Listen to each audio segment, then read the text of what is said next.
goal of the Democratic Party is to steal the most valuable thing the world has ever produced.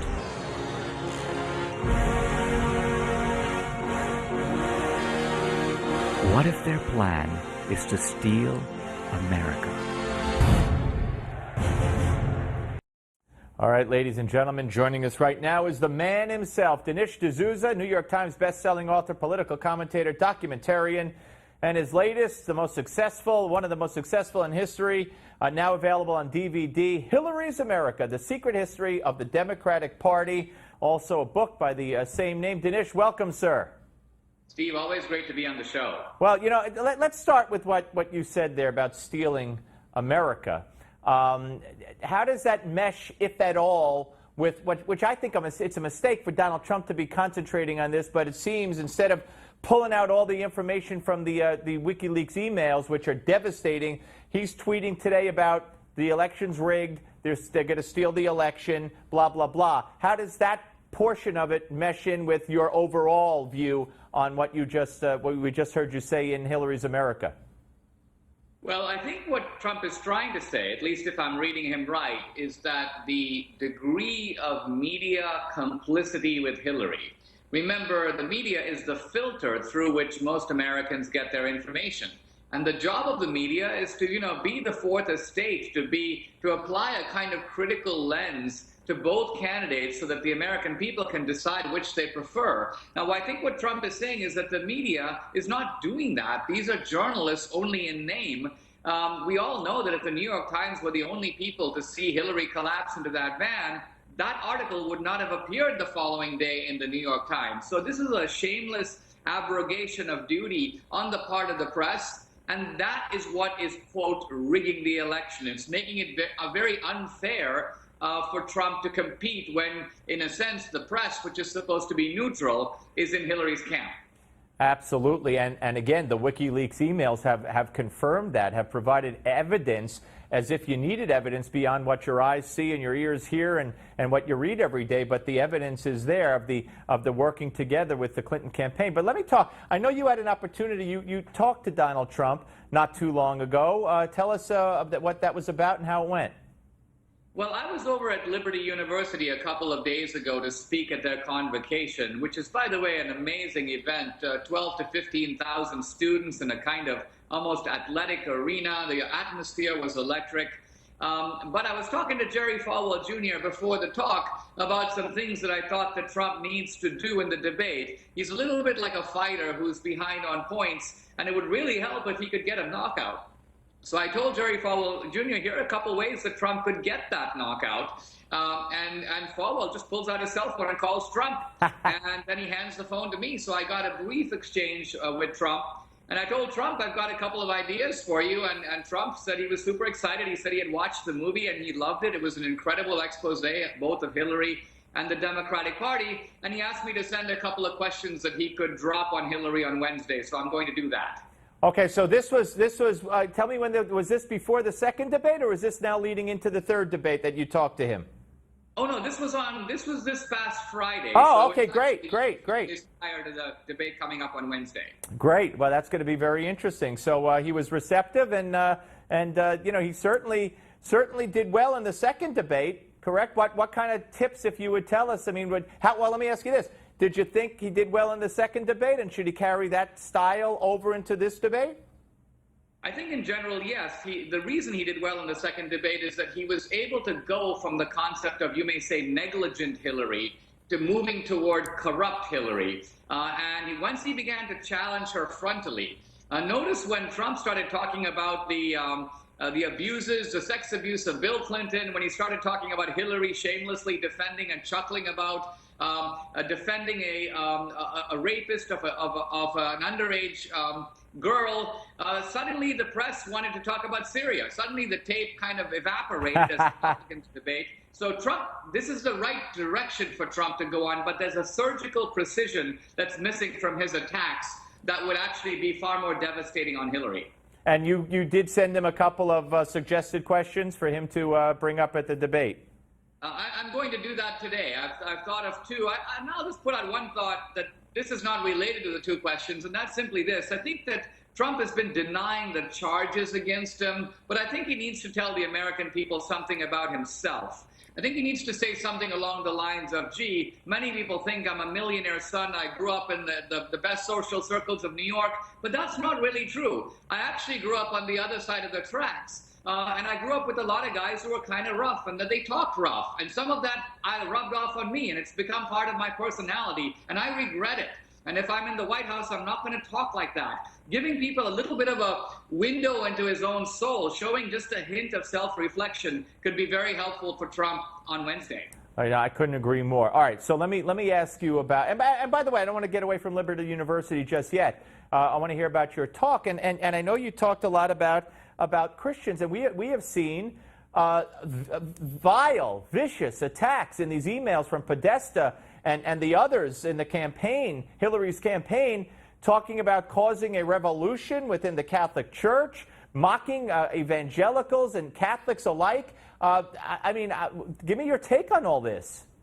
Well, first of all, I think that this is a vindication of the central theme of the movie and book, Hillary's America, that the Democrats are the party of bigotry. And we see that the bigotry hasn't gone away. You might say it's just gone underground. In private, the way the Democrats talk about Latinos, the way they talk about blacks, and it turns out that they have reserved a special place in their venomous heart for evangelicals and Catholics. That's the acceptable bigotry. They say things about evangelicals and Catholics that they would never dream of saying about Muslims. So that's the first part of all this. But a lot of Christians are worried about, can I in principle vote for Trump? Can I in principle vote for a guy who talks like this, who has this kind of coarse attitude? And that was the topic that I addressed at Liberty. Yeah, acceptable bigotry when it comes to Christians. That's a very good way to put it. Let's talk about there's some FBI documents out there that have been released today, and they're talking about a quid pro quo that the State Department tried to get the FBI to change the classification on some documents that were marked classified, take away that C to benefit Hillary in exchange for something like access to having offices open in various parts that they would be interested, whether here or abroad.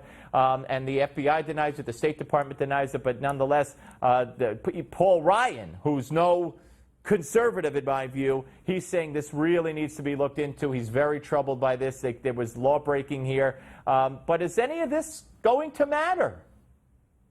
Well, I think that what Trump needs to do is he needs to bring all this home. I mean, with WikiLeaks, they're providing pieces of a jigsaw puzzle, and the piece doesn't do it by itself. You have to say what it all means, and I'll tell you what I think it means. I'm an immigrant, and I came to America because I believe that the American dream is represented by ladders of opportunity, a chance for the ordinary guy with $500 in his pocket, as I had, to improve his life.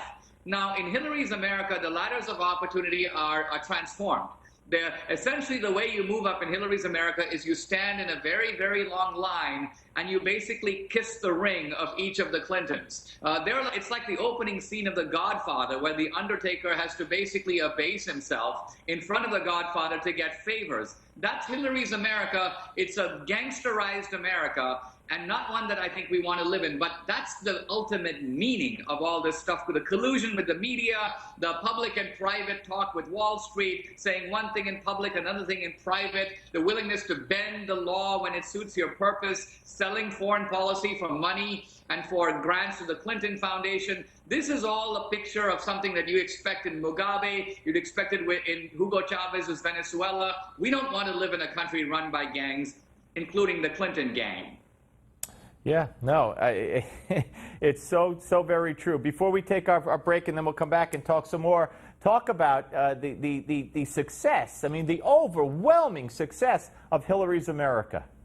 Well, the movie's been awesome. It's done really well in the box office. It's the #1 movie on DVD right now. It's really funny because we're running toe-to-toe with Hollywood's biggest movies of the summer that actually did better than we did in the theater. But we're #1 on Amazon, and so it shows there's a real appetite for real information.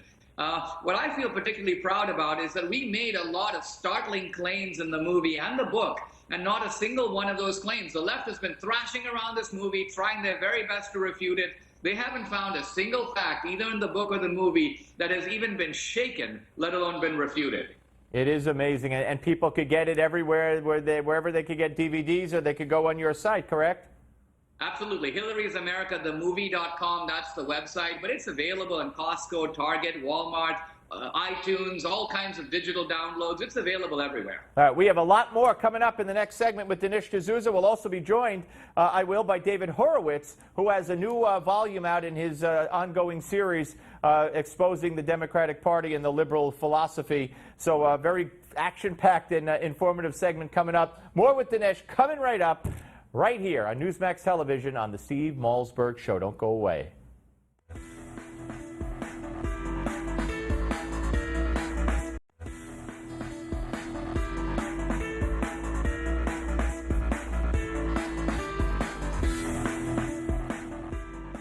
You know, I'm from Ohio. I'm a Catholic. I go to church, and I believe in my country. And it's our duty to love America, take care of it, and recognize all the things the federal government does to help us in our lives. Wow, I didn't know it was his duty as a God-fearing churchgoer to recognize all the good things the federal government does for us in our lives. Where is that one written?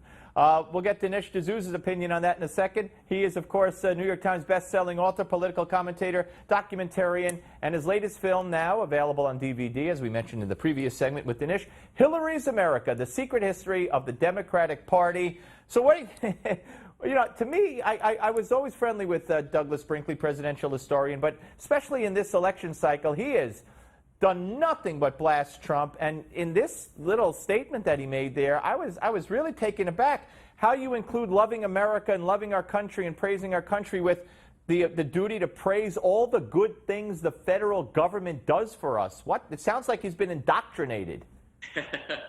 Well, you know, the American founders would not agree with that. I mean, they thought it was necessary to have a government, but they tended to look at the federal government almost as a necessary evil. And they thought that tyranny, if it came to America, would come from the government. Think about the Bill of Rights and why so many provisions of the Bill of Rights begin, Congress shall pass no law. Because for the founders, you protect your rights against the government.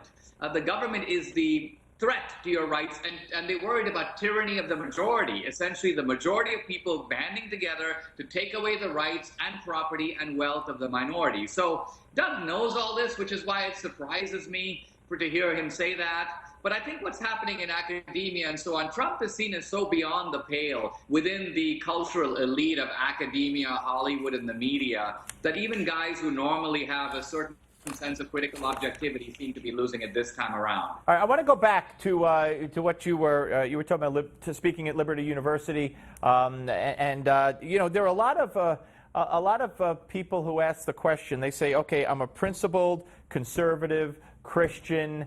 Why should they, given all the accusations, I don't believe these women. Like I said earlier, I haven't looked into every detail, but the whole thing smells to me, and I've seen some of the evidence presented by Trump against these women.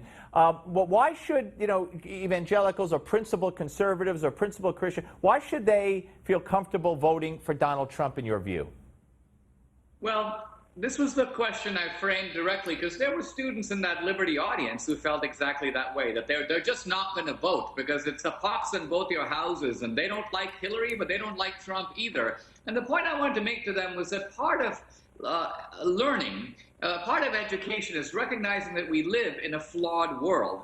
This is not a mess. This is not news to Christians. We live in a world that's deformed by sin, and that means that we are flawed. It means our candidates are likely to be flawed. I made the point that when I first worked in the Reagan administration, I saw it in foreign policy. I always wanted to say, let's support the good guy against the bad guy. And then I realized to my dismay that in many conflicts around the world, we're choosing between the bad guy and the really bad guy. And then the principal dilemma arises, should I ally with the bad guy to get rid of the worst guy? Well, in domestic policy, it's the same. And in elections, it's the same. We're choosing between two candidates, and one of them is going to be president. If you want to stop Hillary and the Democrats, there's only one way to do that, and that's vote Trump and the Republicans. The people who are sitting there and pining for some fictional third way are actually simply whistling in the dark. Now, let me ask you very quickly. You had talked to me months ago about trying to team up with the Trump campaign and get out the link to your DVD to millions and millions of people, Hillary's America. We got 40 seconds. Is that ever going to happen? Well, we have some activist groups, including Republican Women and other groups like that, that have purchased DVDs in small quantities, in bulk quantities, and are distributing them in states like Ohio and Florida. They're doing this on their own initiative. Right. I have, in effect, begged Trump and the RNC and the super PACs to take DVDs of this film and distribute them en masse to swing voters whose addresses they have. Right. I don't have the ability to do that, but they do. But as of now, including this rather late date, they haven't done it. Yeah. I don't know if they're going to. That's a shame. Dinesh D'Souza, thank you for your time. Very generous. And again, folks, Hillary's America. Go get it on DVD. Thank you, Dinesh.